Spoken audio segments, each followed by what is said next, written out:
Réfléchir, lire, discuter. Les rendez-vous de Philopop.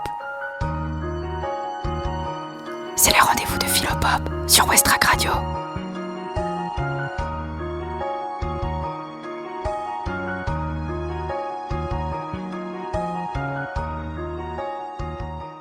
Bonjour à toutes et à tous.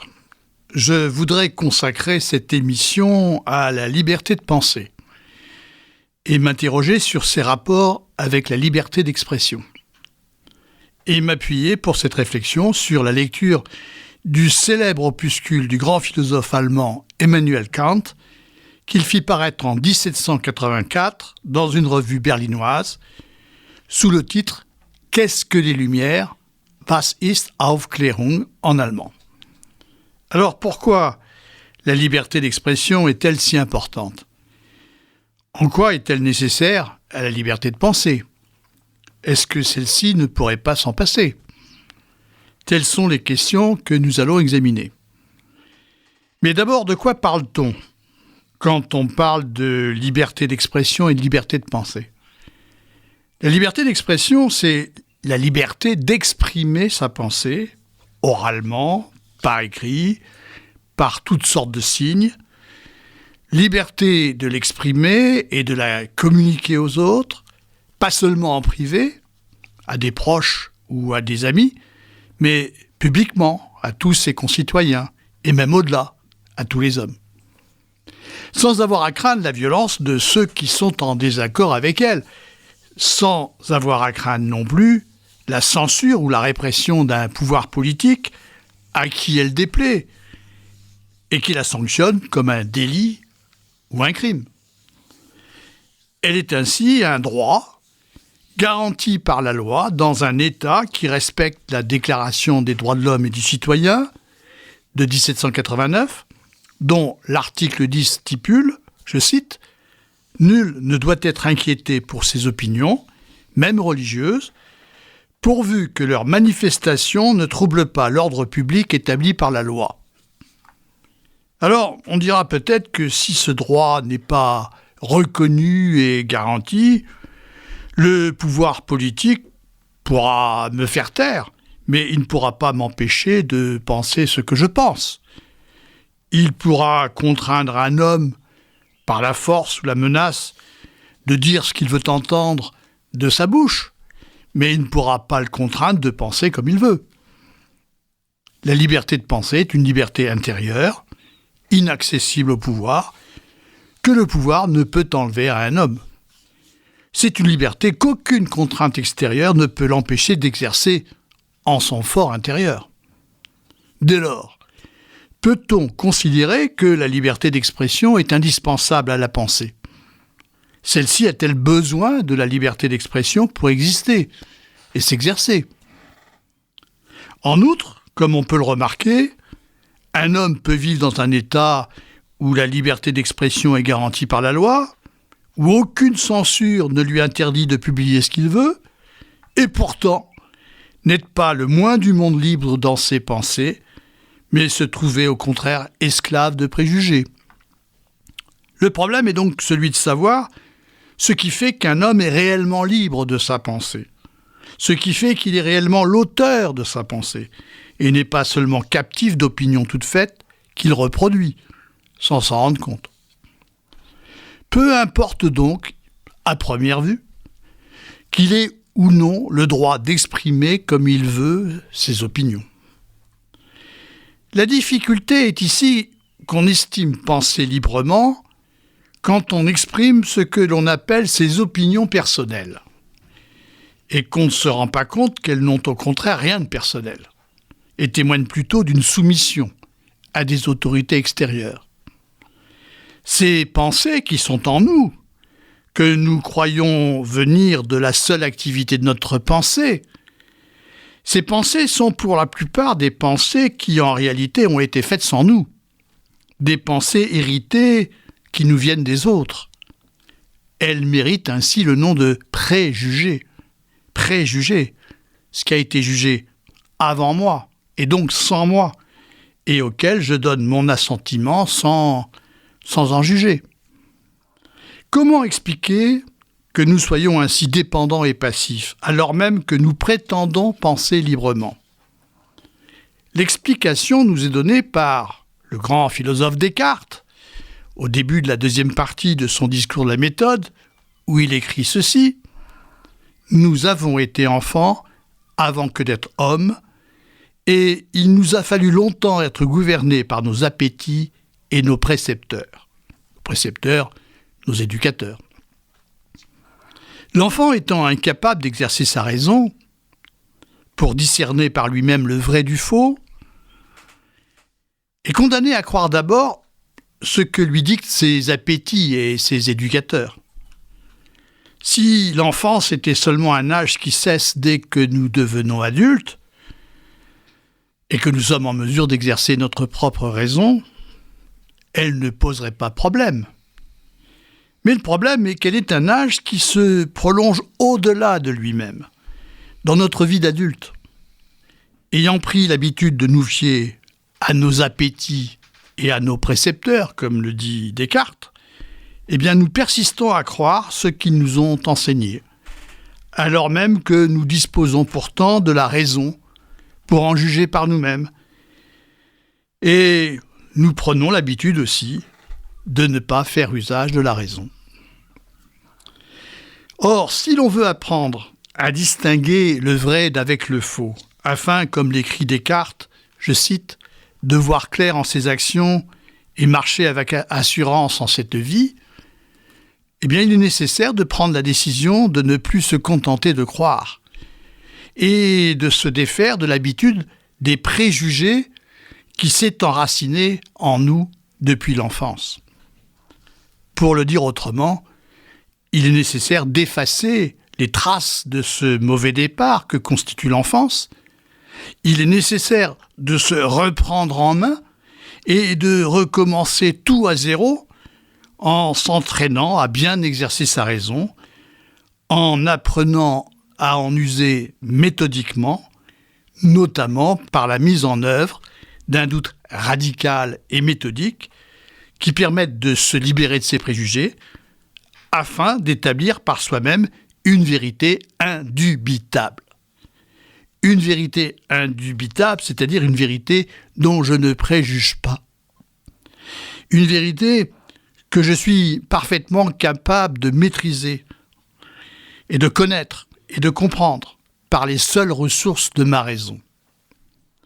On comprend ainsi que penser librement, ou penser par soi-même, c'est faire usage de sa propre raison, c'est ne reconnaître d'autre autorité pour juger que sa raison, et c'est cesser de se soumettre à l'autorité extérieure d'un dogme, d'une tradition ou encore d'un maître à penser. Pour Descartes, cette entreprise dépend de l'initiative de chacun. Certes, il est difficile de décider de ne plus se contenter de croire. Il est difficile de s'arracher à ses préjugés, mais c'est là une décision qui seule nous appartient et dépend de notre volonté. Ce que Descartes appelle le bon sens, c'est-à-dire au fond, non pas le sens commun comme nous le pensons, mais la raison qui nous permet de distinguer le vrai du faux. Eh bien, le bon sens, écrit Descartes au début du discours de la méthode, le bon sens est la chose du monde la mieux partagée. Les hommes en sont tous également pourvus. Eh bien, étant donné que les hommes sont tous pourvus de la raison, du bon sens, eh bien, chaque individu est capable de reprendre à son compte la démarche qu'a mise en œuvre Descartes. Chaque individu est capable de s'exercer à penser par soi-même en faisant un usage méthodique de sa raison. Toutefois, et c'est là le problème, comme nous allons le voir, auquel il va falloir nous confronter, toutefois, suffit-il pour penser par soi-même de le vouloir, comme le considère Descartes? Un individu livré à lui-même est-il en mesure de se libérer seul de ses préjugés et d'accéder à une pensée autonome? Une émancipation individuelle de la pensée est-elle possible? Et c'est sur ce point que Kant, justement, va se démarquer de Descartes.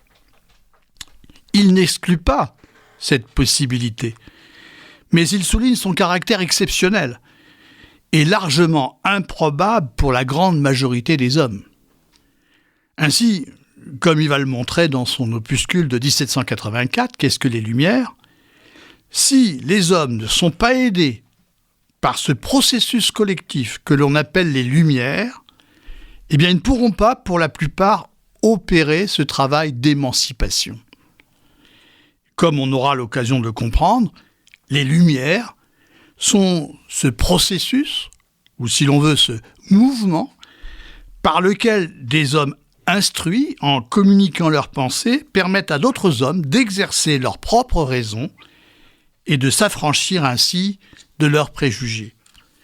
Les Lumières sont le processus par lequel la lumière, donnée par la raison, se propage et se communique aux hommes, par lequel, au fond, la clarté est ainsi obtenue en se diffusant, en se répandant, et en permettant aux hommes de penser par eux-mêmes et de sortir ainsi des ténèbres du préjugé et de la superstition. C'est ce que nous allons voir après une première pause.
Comme on va le voir, le problème central abordé par Kant dans son célèbre opuscule « Qu'est-ce que les Lumières ?», publié en 1784, est le suivant.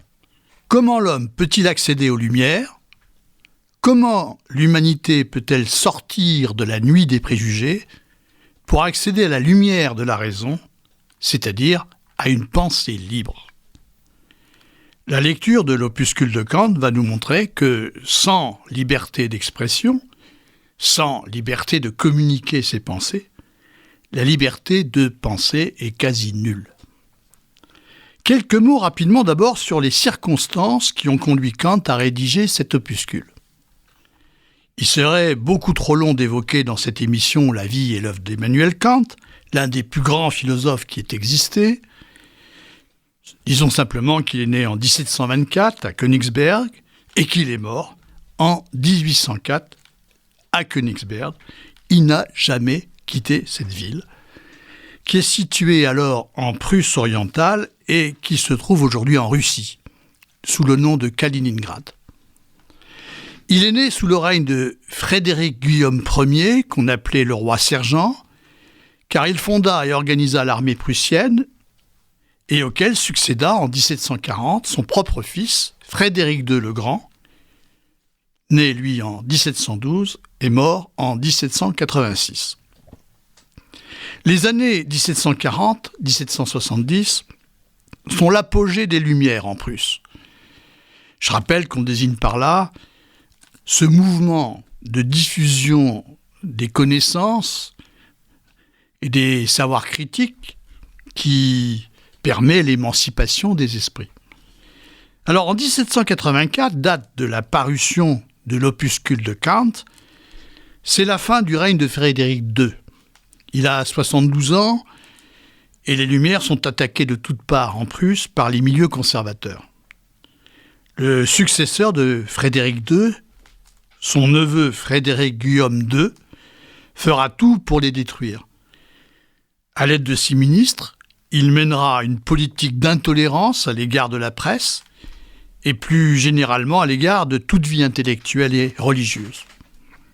Cela vaudra à Kant lui-même des difficultés avec la censure, puisque son livre sur la religion, qui a pour titre « La religion dans les limites de la simple raison », eh bien son livre sera interdit.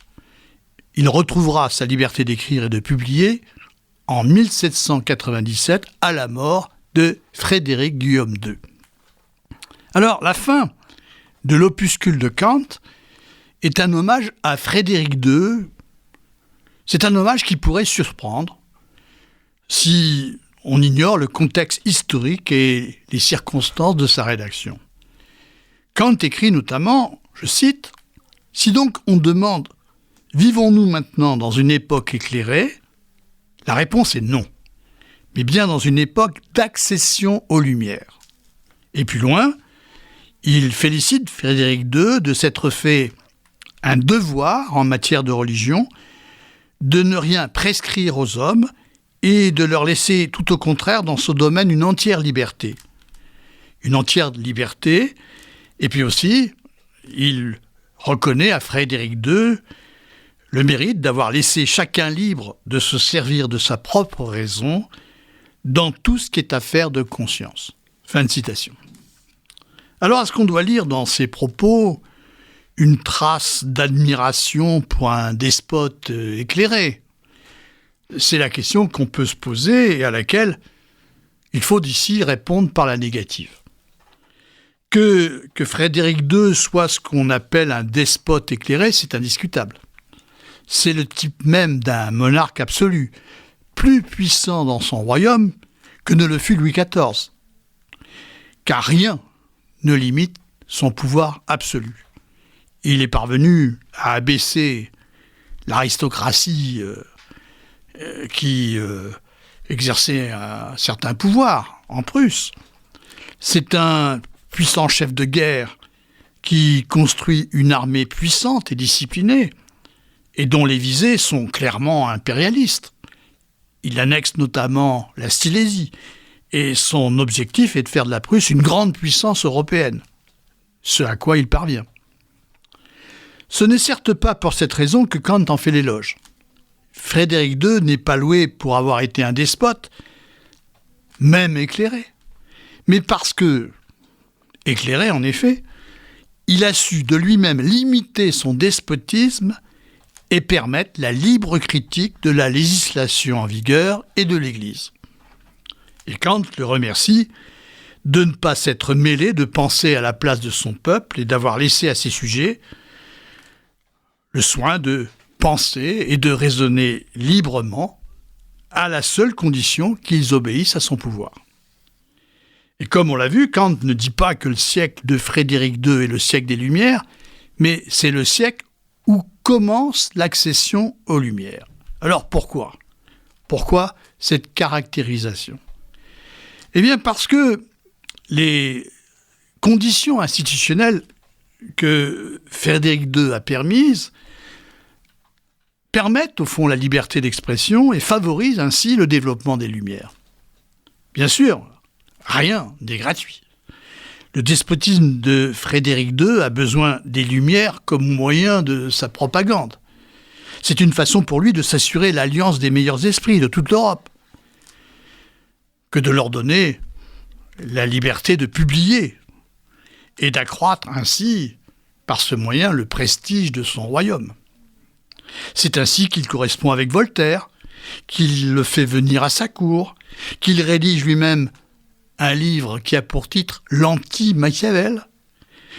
C'est ainsi qu'il favorise l'essor des universités, qu'il protège les pasteurs éclairés qui étaient inquiétés par leur hiérarchie pour avoir publié des livres non conformes aux instructions officielles de leur Église. C'est ainsi que sous le règne de Frédéric II, la vie intellectuelle est en plein essor à Berlin. On y publie des revues, on y publie des magazines, on participe à des cercles de lecture et c'est d'ailleurs dans l'une de ces revues, le mensuel berlinois, que se trouve posée la question « Qu'est-ce que les Lumières ?» dans son numéro de décembre 1783, à laquelle répond l'opuscule de Kant. Et s'il tient à y faire l'éloge de Frédéric II, c'est bien parce qu'il est conscient de la menace qui pèse sur les Lumières en ce règne finissant. Les milieux conservateurs relèvent la tête et espèrent bientôt en finir avec elle en imposant la censure et en bridant la liberté d'expression. À la question posée par le mensuel berlinois « Qu'est-ce que les Lumières ?», Kant répond de but en blanc au début de son opuscule, je cite, « Accéder aux Lumières consiste pour l'homme à sortir de la minorité où il se trouve par sa propre faute. » Après une brève explication concernant le terme de minorité, il achève sa réponse par l'énoncé d'une maxime empruntée au poète latin Horace, sapere aude, ce qui veut dire « ose savoir », qu'il présente comme la devise des Lumières, et je cite ici son propos, « sapere aude » et le courage de te servir de ton propre entendement, telle est la devise des Lumières. La réponse de Kant tient en un paragraphe assez bref, et le reste de l'opuscule, constitué de 9 paragraphes, est le développement de cette réponse qui est destinée à l'éclairer et à la justifier. Celle-ci indique assez clairement que ce qu'on appelle les Lumières désigne moins un résultat qu'un processus. Le processus d'émancipation par lequel l'humanité sort de son état de dépendance initiale à l'égard des préjugés. Et cet état de dépendance initiale, Kant le désigne du terme de minorité. Être mineur, écrit-il, c'est être incapable de se servir de son propre entendement sans la direction d'un autre. Entendement ou raison, ici peu importe le terme, il s'agit de la faculté de juger et de connaître par soi-même. Il s'agit d'exercer au fond son propre entendement afin justement de comprendre par soi-même. Alors en quel sens Kant écrit-il que les hommes sont dans un état de minorité ?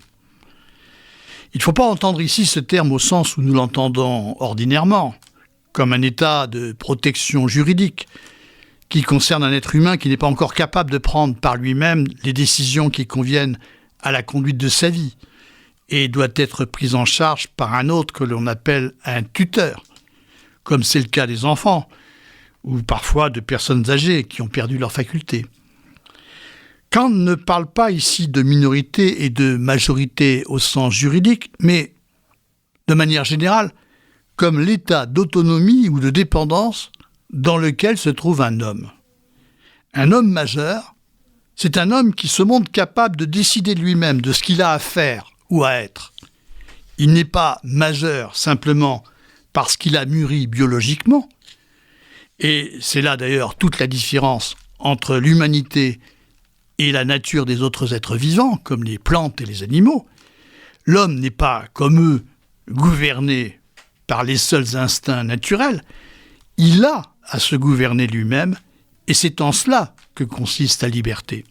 C'est en cela qu'il est vraiment majeur. Mais encore faut-il qu'il veuille se gouverner lui-même. Ainsi, dire que l'homme est libre, que la liberté est ce qui constitue sa nature, c'est comprendre qu'il ne lui suffit pas de respirer et de croître comme un animal ou une plante pour être libre. C'est comprendre que sa liberté n'est pas un fait, qu'elle n'est pas une donnée, mais une conquête qui ne dépend que de lui et qui exige qu'il veuille se gouverner. Or, il peut justement ne pas le vouloir. Et l'expérience nous montre que la plupart des hommes demeurent mineurs et ne veulent pas se gouverner, alors qu'on pourrait s'attendre qu'à leur âge, ils aient enfin pris leur vie en main. La conduite des hommes témoigne ainsi d'une condition paradoxale, alors qu'ils sont naturellement majeurs, disposent en eux des moyens de leur autonomie, car ils ont un entendement qui leur permet de penser, d'agir et de juger par eux-mêmes, eh bien le plus souvent, ils tendent à renoncer à l'autonomie et préfèrent se placer dans un état de minorité en vivant sous la direction d'autorités extérieures, en se réglant seulement sur des croyances, sur des préjugés ou des traditions. Ainsi, si je résume, alors que les hommes sont naturellement majeurs, ils se conduisent comme s'ils étaient mineurs. Cet état de minorité ne provient pas chez eux d'une incapacité naturelle, comme un défaut d'entendement. Ils ont un entendement qui leur permettrait de se diriger eux-mêmes. Cet état de minorité est un état qui résulte de leur volonté. Et Kant répète que les hommes sont mineurs par leur propre faute, parce qu'ils ne veulent pas être vraiment libres. Plutôt que de se gouverner eux-mêmes, ils préfèrent suivre la pente de la facilité, en se laissant conduire par des tuteurs. Je cite ce qu'écrit ici Kant, « La paresse et la lâcheté sont les causes qui font qu'un grand nombre d'hommes préfèrent rester mineurs leur vie durant, longtemps après que la nature les a affranchis de toute direction étrangère. » Et il ajoute, « Ces mêmes causes font qu'il devient si facile à d'autres de se prétendre leur tuteur. » Ainsi, les hommes ne sont pas soumis malgré eux, parce qu'ils seraient seulement les victimes de l'oppression d'un despote. Leur soumission repose d'abord et surtout sur leur consentement. Et s'il est si facile à quelques hommes de prétendre exercer sur eux une autorité, eh bien c'est surtout en raison d'une servitude volontaire. Et comme le montre Kant ironiquement, la servitude a bien des avantages. Elle dispense les hommes d'avoir à faire des efforts. Elle les dispense d'avoir à exercer leurs facultés. Elle les dispense d'avoir encore à prendre des risques pour se diriger eux-mêmes. Il est si aisé d'être mineur, écrit Kant. Et pour souligner le confort que procure l'état de minorité, eh bien, il met volontiers en scène le désir qu'ont les hommes de se laisser prendre en charge. Je cite, « Avec un livre qui me tient un lieu d'entendement, un directeur de conscience qui me tient un lieu de conscience, un médecin qui juge pour moi de mon régime, etc., etc., je n'ai vraiment pas besoin de penser pourvu que je puisse payer. D'autres se chargeront bien pour moi de cette ennuyeuse besogne. » Fin de citation. Alors on aura noté que Kant écrit à la première personne du singulier, indiquant par là que ce désir d'être pris en charge, cette tentation d'échapper à sa liberté, c'est aussi la sienne, comme celle de tout homme. Les hommes sont tous tentés de renoncer à leur liberté pour satisfaire immédiatement des désirs. À la liste des exemples de suggestions évoqués par Kant, on pourrait aujourd'hui ajouter l'intelligence artificielle qui nous promet un assistanat algorithmique dans tous les domaines de notre existence, aussi bien pour gérer notre emploi du temps, gérer nos comptes, gérer nos amours, nous diriger dans une ville, organiser nos repas, que pour rédiger des textes, bien mieux que nous ne le ferions bien souvent. D'où la question, est-ce qu'on ne verra pas bientôt les enfants demander à leurs parents pourquoi se donner la peine d'apprendre, pourquoi se donner la peine de composer et de construire sa réflexion, puisque la machine peut le faire à notre place.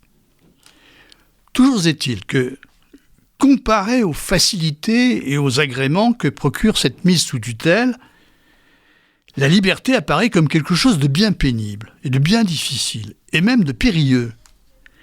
Aussi, les tuteurs auxquels les hommes confient le soin de leur direction, quels que soient ces tuteurs, qu'il s'agisse de despotes, qu'il s'agisse d'un clergé, ou même aujourd'hui de grandes entreprises qui gèrent les plateformes numériques, eh bien ces tuteurs font tout pour se rendre indispensables et dissuader les hommes de quitter leur état de minorité, en les entretenant dans la conviction que de loin la servitude est préférable à la liberté. Kant écrit ainsi « Les tuteurs, qui se sont très aimablement chargés d'exercer sur eux leur haute direction, ne manquent pas de faire que les hommes, de loin les plus nombreux, avec le beau sexe tout entier, tiennent pour très dangereux le pas vers la majorité, qui est déjà en lui-même pénible. » L'argument favori des tuteurs, qui aiment à se présenter comme des êtres bienveillants, c'est celui de la sécurité. Restez sous ma garde, restez sous mon contrôle.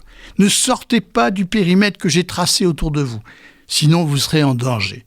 Je veille sur vous. Tel est au fond leur message. Apaiser, tranquilliser, assoupir. Sous l'apparente bienveillance et le ton protecteur, perce en réalité le plus grand mépris à l'égard des hommes. La domination des tuteurs repose entièrement sur la négation de leur autonomie. Et comme l'indique ici Kant, je cite, « Après avoir abattu leur bétail et avoir soigneusement pris garde de ne pas permettre à ces tranquilles créatures d'oser faire le moindre pas hors du parc où ils les ont enfermées, il leur montre le danger qui les menace si elles essaient de marcher seules. » Les hommes ne sont ainsi que du bétail que l'on parque, que l'on dirige. Et si l'on poursuit la métaphore, le bétail, comme on sait, désigne les bêtes que l'on destine à l'abattoir. Entendons ici que les hommes ne sont en définitive pour ces tuteurs que des moyens, que des ressources à leur disposition. Toutefois, même si l'on sait que les tuteurs ont tout intérêt à maintenir les hommes dans la servitude, il reste qu'il est difficile de sortir de l'état de minorité. Il est difficile de s'arracher aux préjugés et d'apprendre à exercer seul sa raison. Et nous retrouvons ici notre question initiale. Les hommes qui ont été habitués à dépendre de la tutelle d'autorités extérieures et à ne pas faire usage de leur propre entendement, eh bien, ces hommes sont-ils en mesure de s'en délivrer par eux-mêmes ?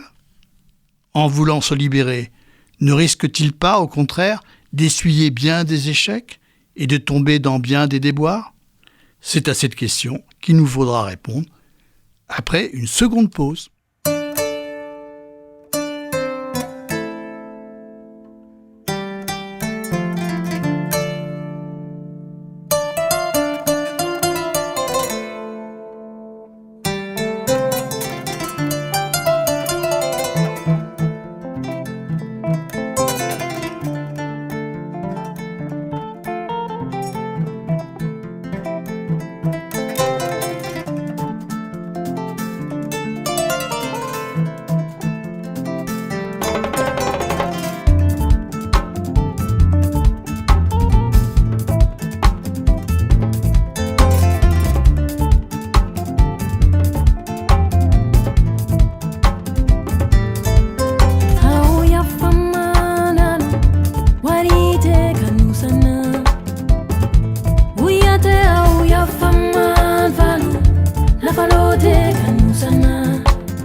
Comment sortir de l'état de minorité? Comment accéder à une véritable liberté de pensée quand on a été habitué à suivre des préjugés et à ne pas exercer son propre entendement? C'est le problème qu'il nous faut examiner. Pour y répondre, Kant fait une comparaison entre l'apprentissage de la liberté et celui de la marche. Il en est de la mise sous tutelle de la pensée des hommes comme de l'utilisation de ces appareils à roulettes qu'on appelle des trotteurs, dans lesquels on installe les enfants pour leur apprendre à marcher sans risque. C'est l'analogie qu'utilise Kant. En utilisant ces appareils, on veut éviter à l'enfant qu'il tombe et se blesse dangereusement. Or, pour Kant, c'est là un procédé qui ne peut que retarder inutilement et même dangereusement le moment où l'enfant saura marcher. En réalité, il n'y a pas d'autre façon d'apprendre à marcher que de s'y essayer, jusqu'à ce qu'on parvienne à se tenir soi-même debout. Loin de l'aider à apprendre à marcher, l'appareil à roulettes dispense l'enfant de se tenir lui-même debout. Et dès lors qu'on lui enlève cet appareil, eh bien, il s'écroule lourdement. Il en est de même pour l'apprentissage de la liberté. Il n'y a pas d'autre façon d'apprendre à penser et à juger par soi-même que de se lancer. Comme pour l'enfant, qui fera quelques chutes avant d'être capable de se tenir debout et de marcher, les premières tentatives seront sans doute l'occasion d'erreurs, mais c'est un risque à prendre. Comme pour la marche, ou bien sinon, jamais, on ne pensera par soi-même. Il y a toutefois une différence avec la marche qu'il faut souligner. Il est rare qu'un enfant ne finisse pas par marcher, même lorsqu'on lui a fait subir l'usage d'une machine à roulettes. Concernant la pensée, les instruments utilisés par les tuteurs sont autrement plus redoutables. Ces instruments, que sont les préceptes et les formules, comme l'indique Kant, auxquels les tuteurs soumettent les hommes pour les tenir en laisse, pour tenir leur pensée en laisse, eh bien, ces instruments risquent d'entraver gravement l'exercice de la pensée. Les conséquences sont ainsi beaucoup plus graves que celles qui sont engendrées par l'usage de machines à roulettes dans l'apprentissage de la marche. Car celui qui a subi ce type de dressage et qui voudrait rejeter ces instruments, eh bien, se trouverait en grande difficulté dès lors qu'il chercherait à penser par lui-même. Je cite Kant, c'est pourquoi il n'y a que peu d'hommes qui soient parvenus à s'arracher à la minorité en exerçant eux-mêmes leur esprit et à marcher malgré tout d'un pas sûr. Rares sont en effet les hommes qui, comme Descartes, sont parvenus à se libérer de leurs préjugés par leurs seuls efforts, de leur habitude de se fier aux opinions qui leur viennent de leur histoire et de leur éducation. Rares sont ceux qui sont parvenus à exercer eux-mêmes leur raison. Kant mesure ici la difficulté pour l'individu livré à lui-même de s'arracher seul à la minorité pour accéder à une véritable autonomie de pensée. Et cette difficulté est telle que la minorité paraît un état insurmontable, au point même de devenir pour l'homme une nature, comme l'écrit Kant. Je cite exactement son propos. « Il est donc difficile pour chaque homme, pris individuellement, de s'arracher à la minorité, qui est presque devenue pour lui une nature. » L'homme finit en effet par croire qu'il est naturellement incapable d'être autonome et n'envisage pas qu'il puisse en être autrement. Mais si l'émancipation individuelle, l'émancipation de l'individu seul livré à lui-même, est difficile et risque même d'apparaître impossible, une autre voie la rend possible. Celle qui permet aux individus d'apprendre à penser par le moyen de la discussion publique, en confrontant librement leurs opinions. Et c'est là que nous allons comprendre pourquoi la liberté d'expression est nécessaire à la liberté de penser. Je cite Kant. « Mais qu'un public s'éclaire lui-même, voilà qui au contraire est possible. C'est même presque inévitable, pourvu qu'on lui en laisse la liberté. » Qu'est-ce que Kant entend ici par public ? Il s'agit de la communauté des hommes capables d'écrire et de lire, et de communiquer ainsi leurs pensées. Ce public est nécessairement une communauté restreinte, surtout à l'époque de Kant. Ce public, ce n'est pas le peuple, qui ne comprend pas seulement des hommes instruits. L'idéal, bien sûr, serait d'arriver à ce que le peuple et le public soient une seule et même chose, mais en l'état actuel des choses, ce n'est pas le cas. Peu nombreux sont les hommes éclairés ou en voie d'être éclairés qui exercent leur raison. Ainsi, c'est en se constituant comme un espace ouvert à la discussion et à une réflexion non soumise à l'autorité que le public peut s'éclairer lui-même. Mais pour cela, il faut qu'il y ait une entière liberté d'expression. Il faut que les hommes puissent mener une réflexion critique qui mette éventuellement en cause les pouvoirs en place, sans risquer la censure et la répression. Certes, comme on l'a dit, la liberté d'expression ne garantit pas que les hommes qui expriment leurs pensées fassent la preuve d'une authentique liberté de pensée. Mais il n'en est pas moins vrai aussi que sans liberté d'expression, la pensée des hommes ne pourrait pas s'exercer et se développer. C'est ce qu'explique très bien Kant dans un autre opuscule qui a pour titre « Qu'est-ce que s'orienter dans la pensée ?» dont je cite cet extrait. On dit, il est vrai, que la liberté de parler ou d'écrire peut nous être ôtée par une puissance supérieure, mais non pas la liberté de penser. Mais penserions-nous beaucoup et penserions-nous bien si nous ne pensions pas, pour ainsi dire, en commun avec d'autres, qui nous font part de leurs pensées et auxquelles nous communiquons les nôtres? Aussi bien, l'on peut dire que cette puissance extérieure qui enlève aux hommes la liberté de communiquer publiquement leurs pensées leur ôte également la liberté de penser.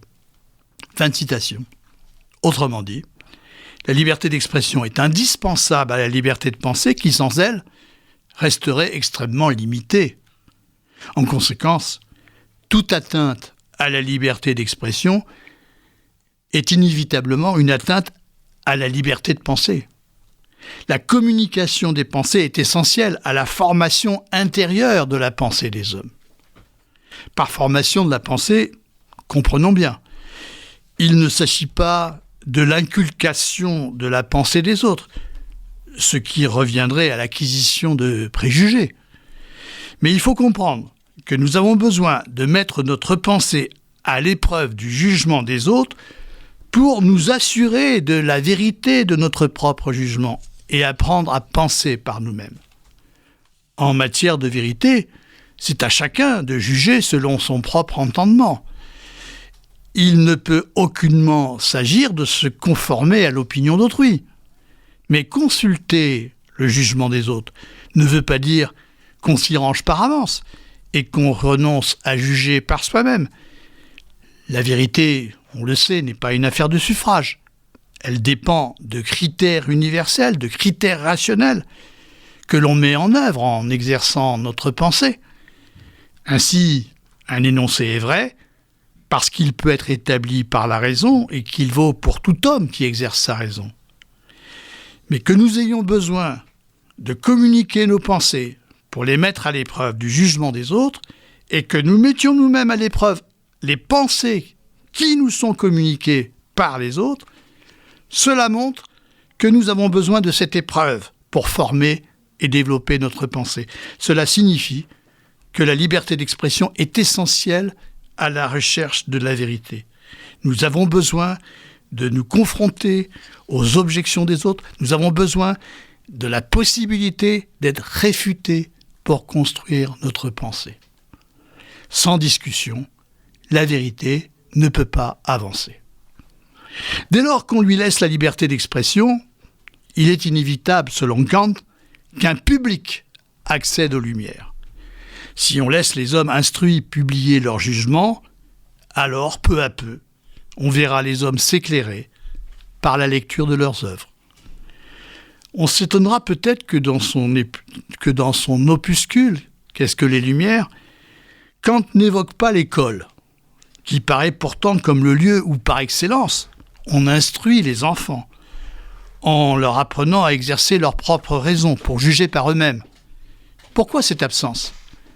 Eh bien parce que Kant ne compte pas sur la mise en place par l'État d'une véritable école qui instruise.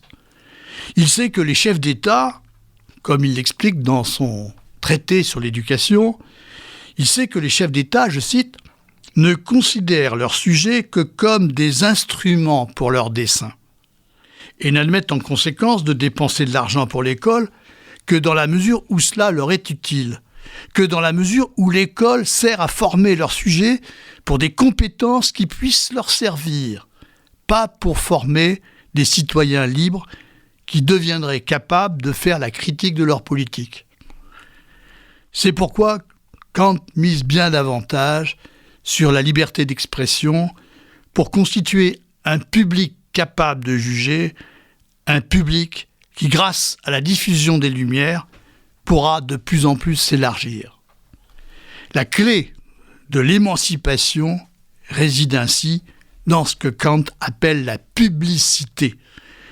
Cette idée, bien sûr, n'a rien à voir avec le sens que nous accordons aujourd'hui à ce terme. La publicité n'a rien à voir avec l'idée que nous sommes spontanément prêts à nous en faire en l'assimilant à une médiatisation.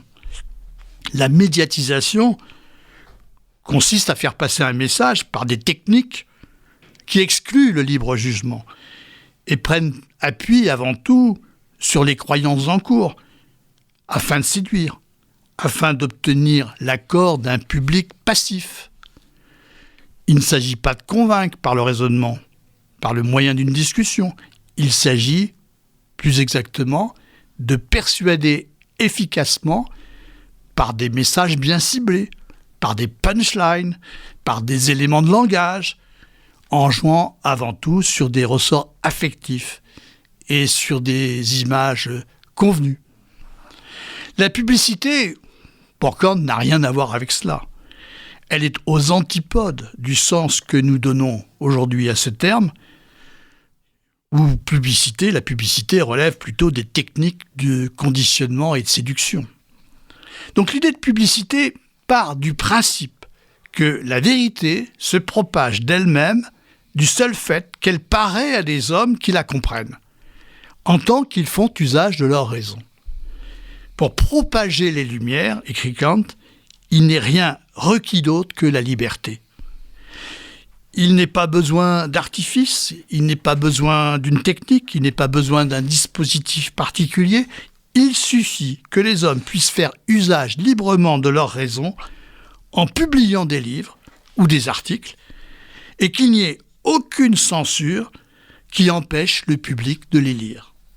Alors les Lumières se propagent et se diffusent. De la même manière qu'on dit que la lumière se diffuse. La lumière rend visibles les choses, et bien pareillement, le savoir et les discours instruits, ce que l'on appelle les Lumières, eh bien ces savoirs éclairent les hommes, non pas en leur donnant la vue, non pas en leur donnant l'entendement qui permet de connaître et de comprendre, mais en mettant les hommes en position de voir par eux-mêmes la vérité, en position d'exercer eux-mêmes leur entendement, et de penser et de juger par eux-mêmes. Il est donc clair que la liberté d'expression est nécessaire pour garantir une entière liberté de penser et permettre aux hommes de se libérer de leur minorité. Mais dernier point, cette liberté d'expression peut-elle être sans limite ?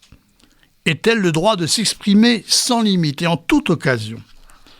Le grand mérite que reconnaît Kant à Frédéric II de Prusse, c'est d'avoir limité le domaine de l'obéissance que les sujets doivent à son autorité pour leur laisser une entière liberté d'exprimer leurs pensées. Et cette délimitation, cette séparation des domaines implique ici deux usages de la raison. Là où l'obéissance est requise, cet usage de la raison doit être limité. Là où il n'est question que d'exercer sa pensée, il ne doit y avoir aucune limite à l'usage de la raison. Et Kant distingue ainsi l'usage privé de la raison, donc qui doit être limité, de son usage public, qui doit être au contraire totalement libre. Par usage privé de la raison, Kant désigne l'usage que fait un homme de sa raison dans l'exercice de sa fonction, de son métier.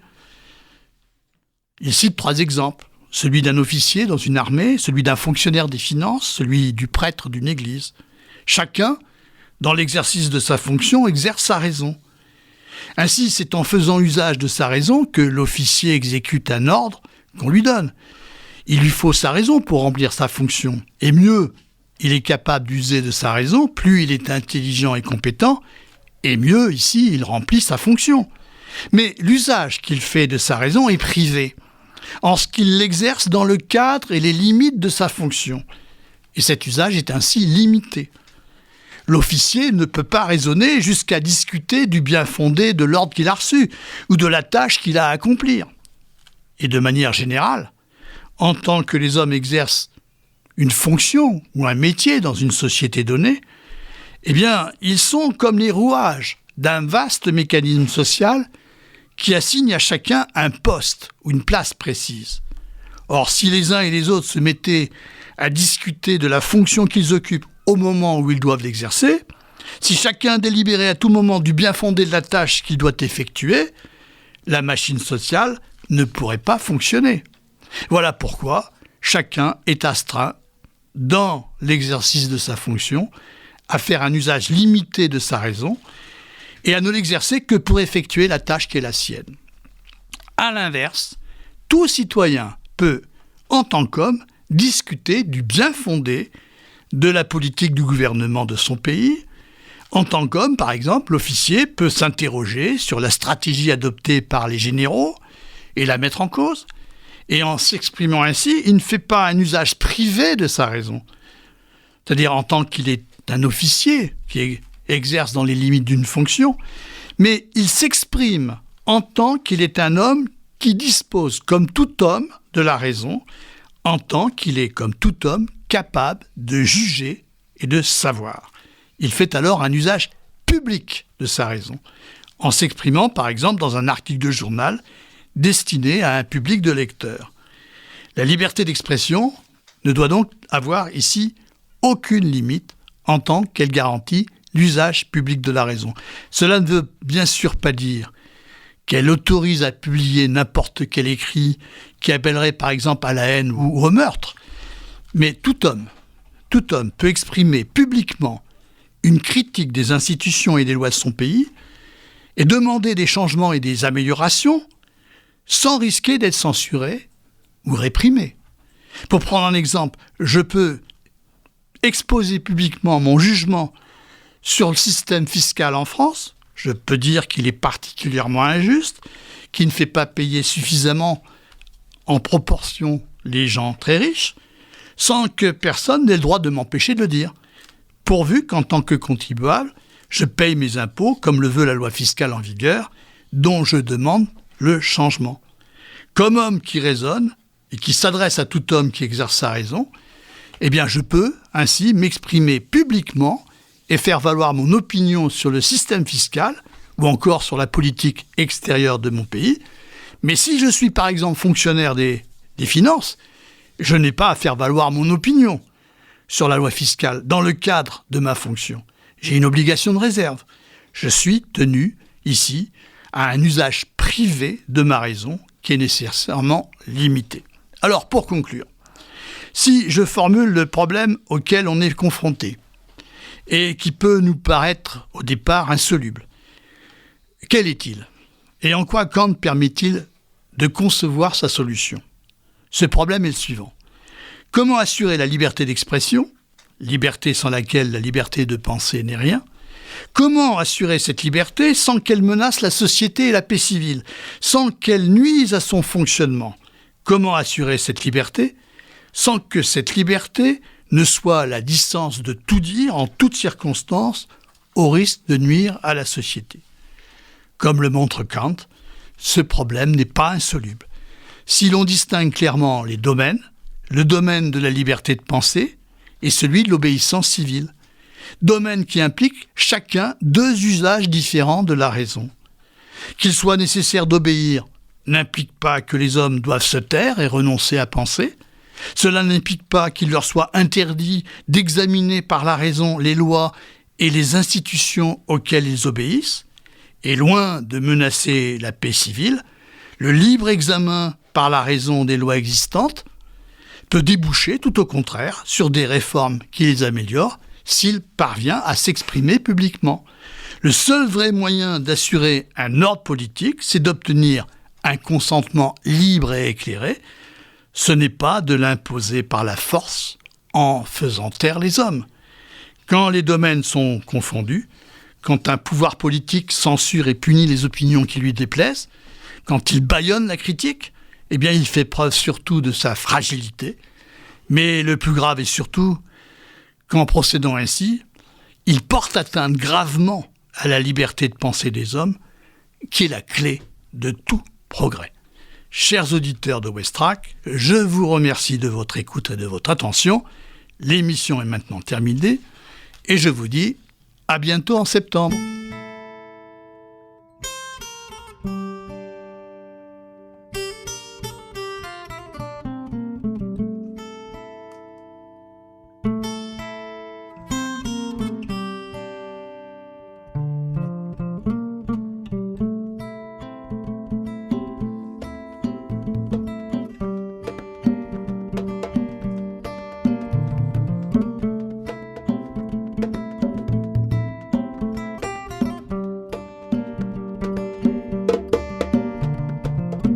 Iko ninye kabila kendoje musu kendo lebelo ringa kuma tunyalem na kabilo barakata kende kele tumumengi te muso ya bangu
Italiente lo di lingua la